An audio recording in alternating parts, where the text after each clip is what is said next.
All right, guys, here we are again. Are you all tucked in? You got your blankies, you got your stuffies. You ready to hear a story?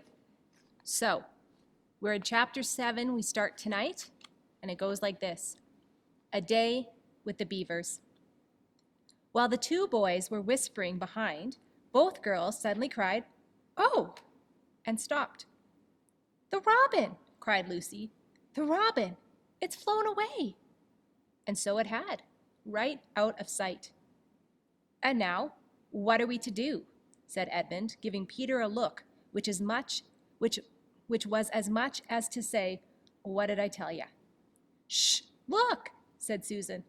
"What?" said Peter. "There's something moving among the trees, over there to the left." They all stared as hard as they could, and no one felt very comfortable.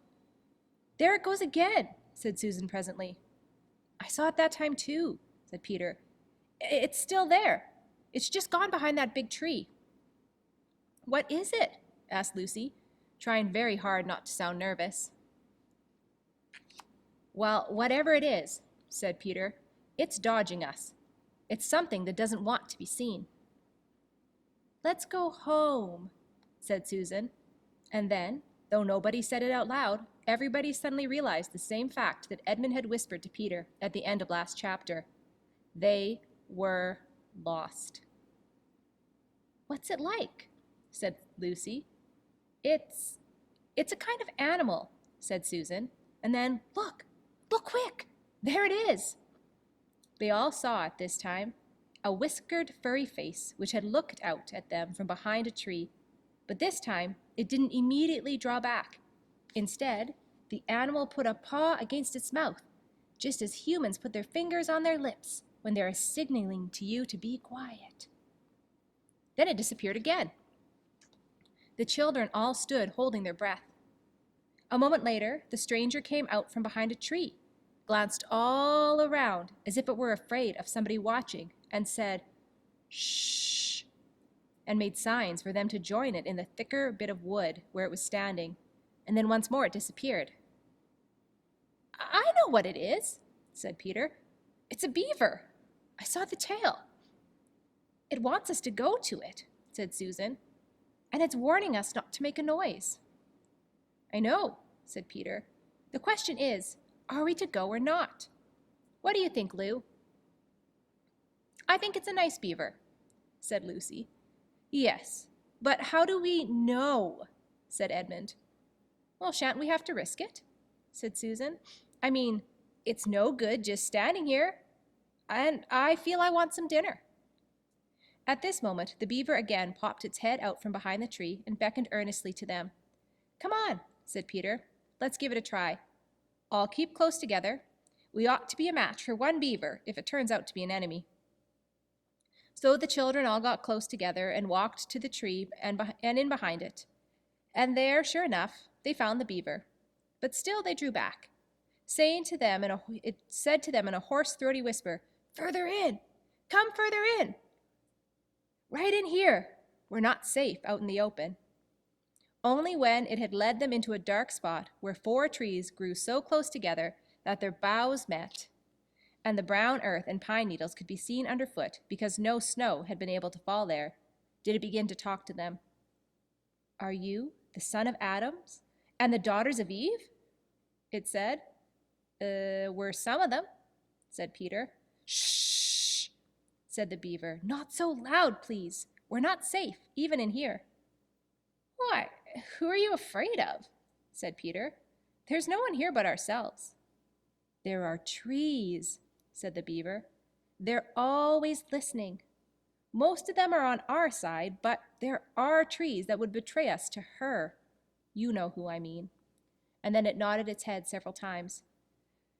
"If it comes to talking about sides," said Edmund, "how do we know you're a friend?" "Not meaning to be rude, Mr. Beaver," added Peter, "but you see, we're strangers."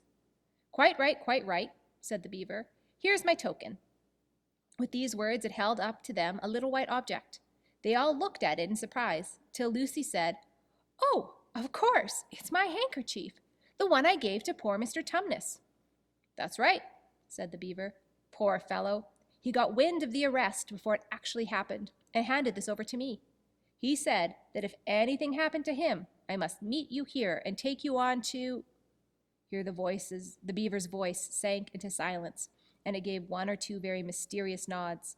Then signaling to the children to stand as close around as they possibly could, so that their faces were actually tickled by its whiskers, he added in a low whisper, "They say Aslan is on the move. Perhaps he has already landed." And now, a very curious thing happened. None of the children knew who Aslan was, any more than you do. But the moment the beaver had spoken these words, everyone felt quite different. Perhaps it has sometimes happened to you in a dream, that someone says something which you don't understand, but in the dream it feels as if some had some enormous meaning, either a terrifying one, which turns the whole dream into a nightmare, or else a lovely meaning, too lovely to put into words, which makes the dream so beautiful that you remember it all your life and are always wishing you could get back into the dream again. It was like that now.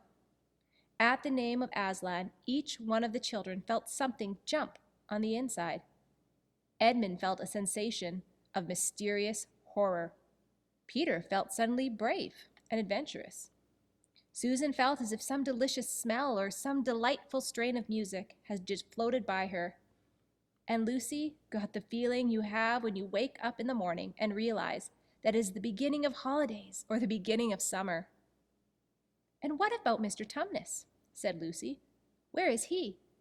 "Shh," said the beaver. "Not here. I must bring you where we can have a real talk, and also dinner." No one except Edmund felt any difficulty about trusting the beaver now, and everyone, including Edmund, was very glad to hear the word dinner. They therefore all hurried along behind their new friend, who led them at a surprisingly quick pace, and always in the thickest parts of the forest, for over an hour. Everyone was feeling very tired and very hungry, when suddenly the trees began to get thinner in front of them and the ground to fall steeply downhill. A minute later, they came out under the open sky. The sun was still shining, and found themselves looking down on a fine sight. They were standing on the edge of a steep, narrow valley, at the bottom of which ran, at least it would have been running if it hadn't been frozen, a fairly large river. Just below them, a dam had been built across this river, and when they saw it, everyone suddenly remembered that, of course, beavers are always making dams, and felt quite sure that Mr. Beaver had made this one. They also noticed that he now had a sort of modest expression on his face, the sort of look people have when you are visiting a garden they've made or reading a story they've written. So it was only common politeness when Susan said, "What a lovely dam!" And Mr. Beaver didn't say hush this time, but, "Oh, merely a trifle, and it isn't really finished." Above the dam there was what ought to have been a deep pool, but was now, of course, a level floor of dark green ice. And below the dam, much lower down, was more ice, but instead of being smooth, this was all frozen into the foamy and wavy shapes in which water had been rushing along the very moment when the frost came. And where the water had trickled over and spurting through the dam, there was now a glittering wall of icicles, as if the side of the dam had been covered all over with flowers and wreaths and festoons of the purest sugar. And out in the middle, and partly on top of the dam, was a funny little house shaped rather like an enormous beehive. And from a hole in the roof, smoke was going up, so that when you saw it, especially if you were hungry, you at once thought of cooking and became hungrier than you were before. That was what the others chiefly noticed, but Edmund noticed something else. A little lower down the river, there was another small river which came down a small valley to join it, and looking up that valley, Edmund could see two small hills. And he was almost sure they were the two hills which the White Witch had pointed out to him when he had parted from her at the lamp-post the other day. And then between them, he thought, must be her palace, only a mile off or less. And he thought about Turkish delight, and about being a king. And I wonder how Peter will like that, he asked himself, and horrible ideas came into his head. "Here we are," said Mr. Beaver, "and it looks as if Mrs. Beaver is expecting us. I'll lead the way. Be careful, don't slip." The top of the dam was wide enough to walk on, though not, for humans, a very nice place to walk, because it was covered with ice, and though the frozen pool was level with it on one side, there was a nasty drop to the lower river on the other. Along this route, Mr. Beaver led them single file right out into the middle where they could look a long way up the river and a long way down it. And when they had reached the middle, they were at the door of the house. "Here we are, Mr. Beaver." "Here we are, Mrs. Beaver," said Mr. Beaver. "I've found them. Here are the sons and daughters of Adam and Eve." And they all went in. The first thing Lucy noticed as she went in was a burring sound, and the first thing she saw was a kind-looking old she-beaver sitting in a corner with a thread in her mouth, working busily on her sewing machine. And it was from it that the sound came.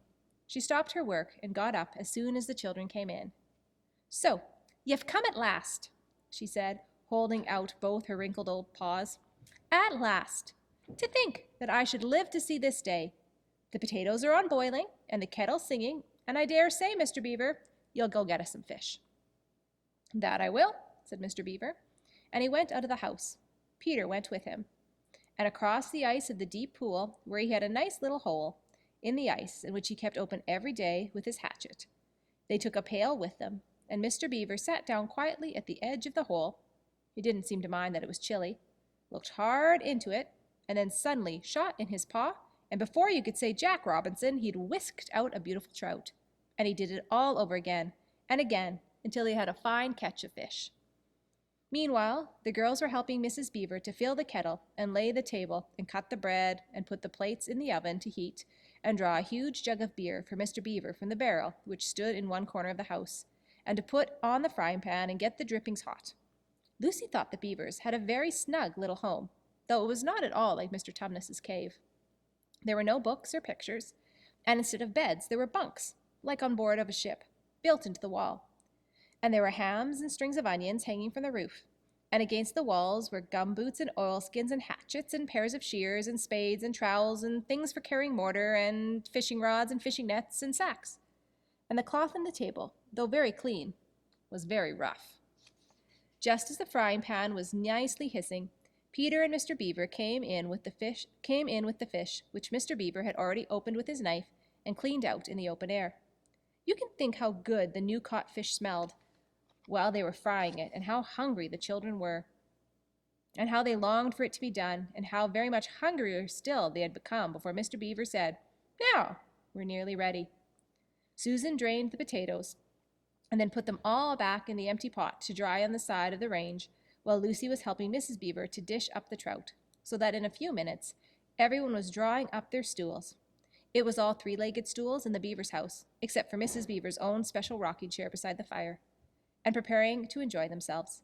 There was a jug of creamy milk for the children, Mr. Beaver stuck to beer, and a great big lump of deep yellow butter in the middle of the table, from which everyone took as much as he wanted to go with his potatoes.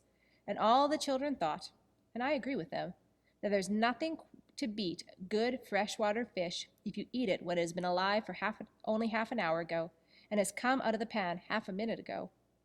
And when they had finished the fish, Mrs. Beaver brought unexpectedly out of the oven a great and glorious sticky marmalade roll, steaming hot, and at the same time moved the kettle onto the fire so that when they had finished the marmalade roll, the tea was made and ready to be poured out. And when each person has got his or her cup of tea, each person shoved back his or her stool, so as to be able to lean against the wall and give a long sigh of contentment. "And now," said Mr. Beaver, pushing away his empty beer mug and pulling his cup of tea towards him, "if you'll just wait till I've got my pipe lit and going nicely, why, now we can get to business. It's snowing again," he added, cocking his eye to the window. "It's all the better, because it means we shan't have any visitors. And if anyone should have been trying to follow you, why, he won't find any tracks." "Who do you think could be following them?" "Who knows? And what about Edmund? What do you think Edmund's going to do now that he's spotted the witch's castle?" "I guess we'll find out tomorrow night. Good night, guys."